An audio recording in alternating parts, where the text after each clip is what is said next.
Thought I'd point out a few things on this Auto Metal Direct Subframe for a 1968 Nova.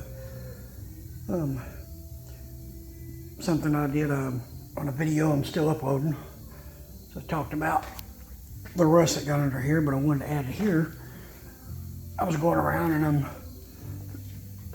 getting all these dingleberries down because a lot of them are kind of sharp and they stick up and they grab your finger. And if you're like me, if you're under a car rolling around trying to work on it, something like that sharp gets you and tears into you, it's rather aggravating.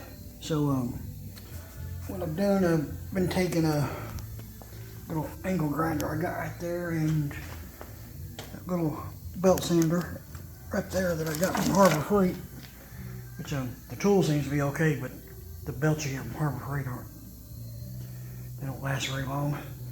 I need to see if maybe something from a 3M tool might fit on it. Hopefully it will. But the main thing I wanted to get at about here is these holes here that I drilled for the lower control arms. They had a little bit of flash around the edge of them from where the hole was drilled from this side. And the same way here, when they drilled it through that way, it punches through and it puts a little, like a flash edge of metal or just a ridge, you know, and it's really sharp. And the reason why you want to get them off is you don't want it cutting into the bushing around the control arm. Also, you can see here, those little dingleberries, what I call them, from the welder or welder slag, they're not bad, but there's quite a few all over it. And there was quite a few all around this. So I took that belt sander and I sanded it. And then I come in here with some 80 grit and sand it all around it by hand too, in case I missed anything. Like there's some back up in there, but it's so far away from where the control arm bushing goes, I'm not worried about that.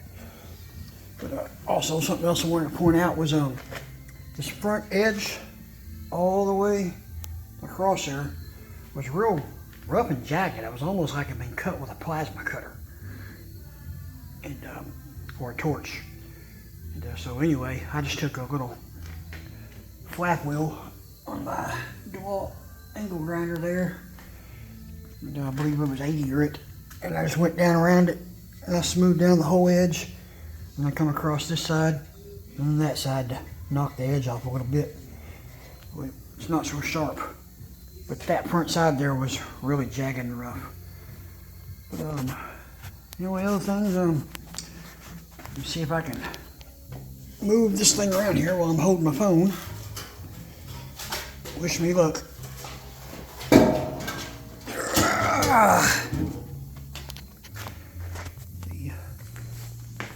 All of this up here is where I've been taking that grinding disc and that roll-lock disc and getting any rust or any primer or anything that was in there, because around this weld especially, there was little bits of rust.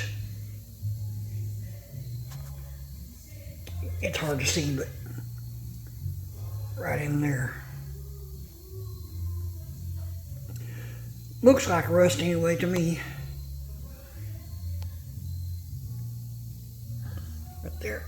But, who knows? It could be just that some of these E-coats and black paints, when you sand them, they'll have a brown tint to them. So my eyesight getting worse as it is. I'm older, and that may be what I'm seeing. But anyway, I initially started doing this because where it was welded right in there, the primer was all bubbled up like it had rust under it. Well, if there was any rust under there, it was very little. But since I already went down there, I just went ahead and took the grinder and ground the weld down and got it smooth. And doing the same thing to all the welds on the top side here. I'm not looking, to make this perfect. I'm not gonna Bondo it. I may seam seal it after I get it ready to paint and everything, with the primer all sanded. That way, just keep the water from getting in there. Do the same all down around there and on the bottom edge.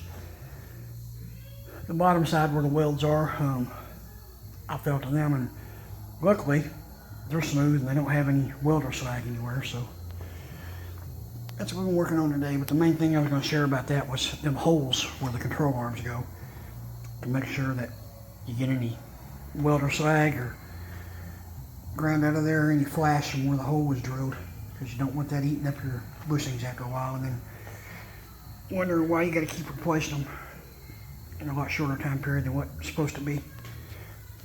So, as usual, if you like the video, give a thumbs up, subscribe to my channel, follow, share. Appreciate it.